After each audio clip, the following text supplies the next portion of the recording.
CBN Campo Grande. Oferecimento Unimed Campo Grande. Cuidar de você. Esse é o plano. E Leroy Merlin. A casa da sua casa. A emissora oficial do agronegócio no Mato Grosso do Sul abre as portas agora para o CBN Agro e o Éder Campos. Bom dia, Éder.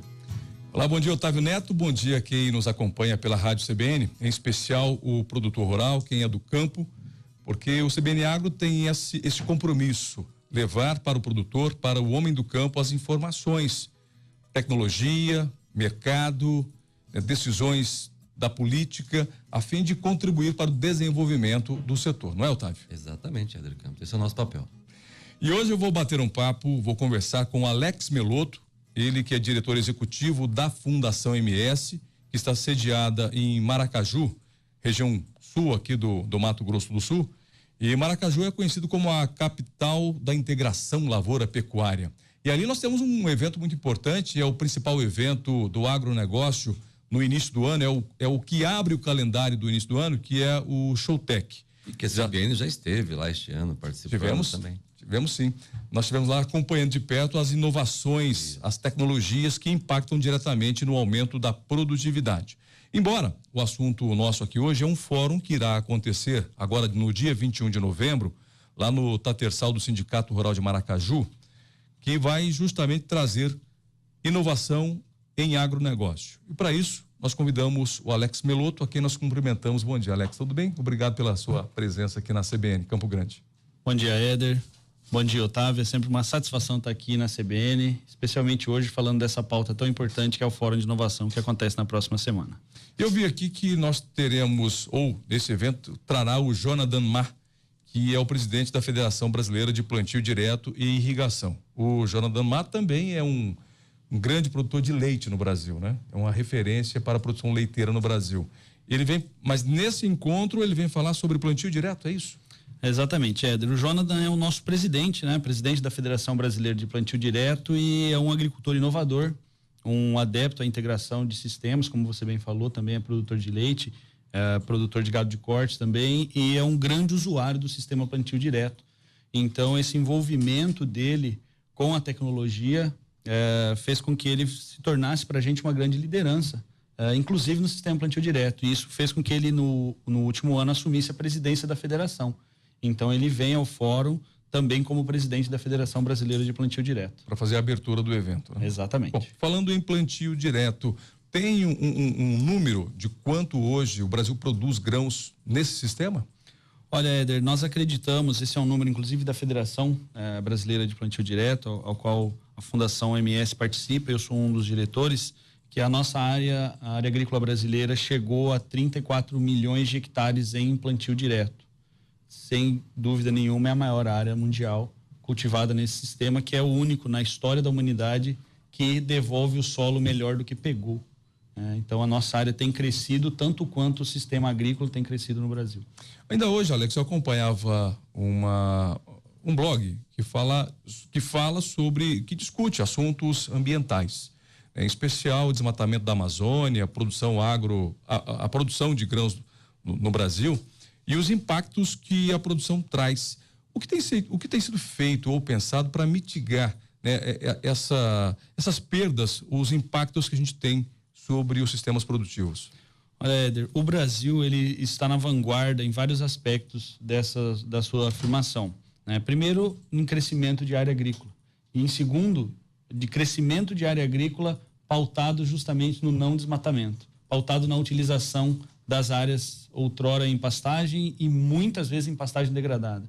Então, acho que as principais ações que nós temos feito para que tenhamos um desenvolvimento sustentável ou que tenhamos mitigado o impacto do crescimento agrícola é principalmente usar os sistemas de produção integrados, usar técnicas e práticas conservacionistas, como é o sistema plantio direto, que é um sistema de produção que você não tem, por não ter revolvimento no solo, você reduz muito a emissão de CO2, a emissão de gases de efeito estufa. E o terceiro é expandir a agricultura em áreas de pastagem em degradação, principalmente em degradação, que são áreas de baixa produtividade, de alta emissão de carbono e também de perda de solo, que é um dos maiores problemas do nosso sistema de produção, né? Perdas de solo e água. Então isso contrapõe a a ideia de ambientalistas, muitas vezes até radicais ou ideológicos, de que o Brasil tem desmatado áreas de preservação para produzir. Nós não precisamos. Nós podemos usar o que nós temos de áreas já abertas, que são áreas de pastagens que estão degradadas, é isso? Exatamente, Éder. O primeiro ponto é que o desmatamento, de uma maneira séria, é uma atividade legalizada no Brasil. Você tem índices para isso. Você pode, quando você adquirir uma área, você pode desmatar 80% no Cerrado, 35% na região de transição entre Cerrado e Amazônia e 20% na Amazônia. Considerando que as pesquisas mostram que isso é possível. Exatamente, isso é lei. Então, esse é um ponto que está assegurado pela nossa legislação. Mas além da lei, as pesquisas mostram que isso é possível. Os pesquisadores têm mostrado que isso é possível. Exatamente. Sem trazer prejuízo ambiental. Exatamente. Essa é uma fatia mínima de utilização da área sem comprometer a questão ambiental da propriedade. Além disso, como você bem disse, isso só é necessário em regiões muito específicas. Mas nas grandes regiões agrícolas brasileiras, você não tem necessidade de derrubar nenhuma árvore. Você tem áreas, uma estimativa da Embrapa diz que nós temos cerca de 100 milhões de hectares em pastagens, ou seja, são áreas já abertas, já antropizadas, já desmatadas, com capacidade agrícola, com perfil para receber agricultura. A maior parte delas sem irrigação e uma pequena parte necessita de irrigação. Mas são 100 milhões de hectares, dá para dobrar a área agrícola brasileira sem derrubar nenhuma árvore. Considerando os temas que serão abordados nesse Fórum de Inovação em Agronegócio, que irá acontecer no dia 21 de novembro, lá em Maracaju, considerando os temas perdas de solo, impactos de rebaixamento de terraços, ainda sobre o espaço, né? O índice de qualidade de participação do sistema do plantio direto, descompactação de solo. Quais são os desafios atuais do sistema do plantio direto que nós temos aqui regionalmente? Éder, a temática ela foi listada e elaborada justamente em função dos principais problemas ou dos principais desafios, como você falou. Então a gente vem de um sistema de produção que está pautado na bicultura, né? Nós temos soja e milho, soja e milho, soja e milho. Então, esse é um desafio, voltar com a rotação de culturas, que é um dos princípios do sistema plantio direto. Além do milho e da soja, qual outra cultura? Nós temos que tentar explorar melhor o nosso inverno, por exemplo, com a pecuária. Então, Maracaju, como você disse no início, é a capital nacional, o berço da integração. E lá os produtores conseguem explorar o sistema de integração de maneira que tenha soja e pecuária em alguns momentos. Isso já acontece? Já acontece, em boa parte de Maracaju. Com resultados positivos? Também, extremamente positivos. Você consegue reduzir a utilização de produtos químicos, você reduz a incidência de pragas e plantas daninhas. Com a rotação? Com a rotação. Na lavoura, você tem um período do ano ou de alguns anos sem soja na área, por exemplo, você tem pastagem. E as plantas daninhas da soja não sobrevivem ao pisoteio do gado, boa parte delas o gado se alimenta. E o inverso é verdadeiro também. Você tem uma redução de verminose e parasitose no seu rebanho, porque você fica um tempo do ano sem o gado na área, você fica com a agricultura. Além disso, nós estamos chegando a um ponto em que a rentabilidade do milho safrinha está cada vez mais comprometida, seja pelos altos custos, seja pelo risco da maior parte das regiões de Mato Grosso do Sul. Então, nós estamos trabalhando e pesquisando cada vez mais em um sistema que utilize uma parte da área com outras culturas que não milho e que a conta seja paga por uma elevação da produtividade da soja. Que a gente também entende que o milho no sistema está limitando a produtividade da soja. Então, esse é um dos principais desafios. Isso quer dizer que o milho não está tão atrativo comercialmente hoje? Exatamente. Nós temos acompanhado a elevação dos custos, né? Mais de 10%, até chegando a 15% nos últimos 5 anos, 15%, até 15% ao ano nos últimos 5 anos. Os preços não acompanham isso. Boa parte do nosso estado, leia-se de Campo Grande, de Jaraguari para baixo, apresenta risco climático para o milho safrinha, quer dizer, é uma atividade... nem todo ano será favorável, né? Exatamente. A maioria tivemos, inclusive, nessa última safra, né? Tivemos uma quebra considerável. Mais de 30%. Então, quando você tem uma atividade com alto custo, alto risco, a tendência é que ela precise ser substituída. Com certeza. Além disso, a gente já concluiu, não só a Fundação MS, e isso já é dito desde a década de 70, que o fato de você ter esse sistema de produção, como é o nosso, soja e milho, em que você tem que correr com os dois para aproveitar uma janela hídrica que é curta, como é em Mato Grosso do Sul, você acaba não tendo uma boa soja e nem um bom milho. Então, quando você retira a pressão do milho no sistema, você tem um tempo maior para trabalhar com a soja na sua janela. Porque em vez de ter 2 culturas na ótima janela de chuva, você tem uma só.